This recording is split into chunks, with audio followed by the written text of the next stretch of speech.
Hindi ako magpipicture dahil minalas ako sa lugar na to. Akala ko hindi na ako makauwi. Ilang bisis akong bininta ng amo ko. At sobrang tinatago, kinuha lahat sa akin. Pati yung cellphone ko para hindi ako makakonik sa pamilya Ilang ko. buwan kang kinulong, te? Isang buwan. Binigyan ka naman ng pagkain? Oo. Pero kinulong ka? Kasi ayaw nila may connection ako. Sa pamilya mo? Salbahe ng mga Ilang bisis ako kinuha ng driver kasi ihati daw ako dito. Hindi ako sumama dahil walang ticket. Buti ngayon. Kaya salamat ako sa anak ko na bunso. Yun talaga ang nag-fight sa akin. Yung last ate na uwi ko nung May 31, may nakita din ako dyan na Wala talaga Bisaya akong din. pera. Pasalamat ako may nagbibigay ng Kung tag-10 nakita ka lang kita kanina, nakaano tayo, pero doon na lang sa Doha ate. Ha? Sa Doha.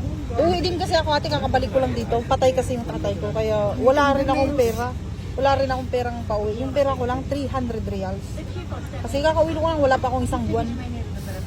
So, yung isya naman si ate, yung problema niya, kinancel yung, napakasalbay ng mga amo nyo, kinancel yung ikama mo. Kinancel. Ayan mo na, pag ano, matagal pa naman yung flight mo eh. Yung mga food ko na lang sa bag ko, bibigay ko sa'yo. Ako 9 hours ako sa Qatar. 9 hours